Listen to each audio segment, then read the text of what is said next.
Wewafethu akungathi ngoba mhlambe masifika kulezi zinto zobuciko safika sizingane sesohlala sizingane noma sesibadala. Yabona nje ukuthi mhlambe nasebusweni sinokubukeka njengezingane ngenxa zokuthi azidli idakamizwa zasemhlabeni. Akusenze ingane lokho. Yabona masofikile kudedwa azwadlula. Usuku sungaba umnomzana womuntu noma usumnomzana womuzi. So asizone ingane singajwayelani kabe. And akuthina sonke abafana ukuthi ngoba nakho sisebucikweni asibazi ukuthi umtsizwa abuyini. Siyabazi umtsizwa ukuthi asikhethanga bona. So wena ukuthi wena wakhetha ukuba insizwa akukwenza insizwa enkulu ukudlula mina.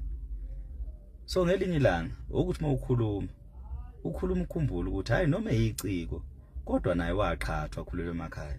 Ungathi ngoba uyahlonipha mhlambe futhi ubukeka enobuso bengane uma socabanga ukuthi mhlambe ngoba wena umubi usungangixosha. Ayingenziwa kanjalo lento. Obaba badala abanye asiqhathwanga nabo baqhathwa nobaba. So kuye kubi uma uzofica ubaba omdala ekhuluma engazuthi manje sefuna udate nawe. Lokho kubonisa ungayihloniphi yena. Ngoba kwamina njengoba ngingaka ngiyazi ukuthi ubaba mdala. Ngakho ke kumele ngimhloniphe. Kodwa ngaphambi kokuba ngimhloniphe kumele yena ayihloniphe yena. So asibhasobheni into ezosenza ukuthi isijwayeze kabi nezingane. Nakho lokho uhambe siphawula nala ngamele siphawule khona ku social media.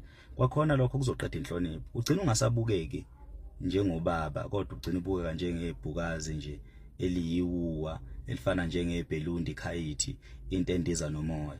So asibhekeni into ezosehlisa isithunzi. Kodwa futhi ukuthi nathi sibuka sezingane akusenze ingane ngoba kwathina la sibuya khona sesishaya imithetho sakhile makithi sinezingane zizele imizi imile nje ngenxa zethu. So asikhulume siphinde singajwayelani kabi.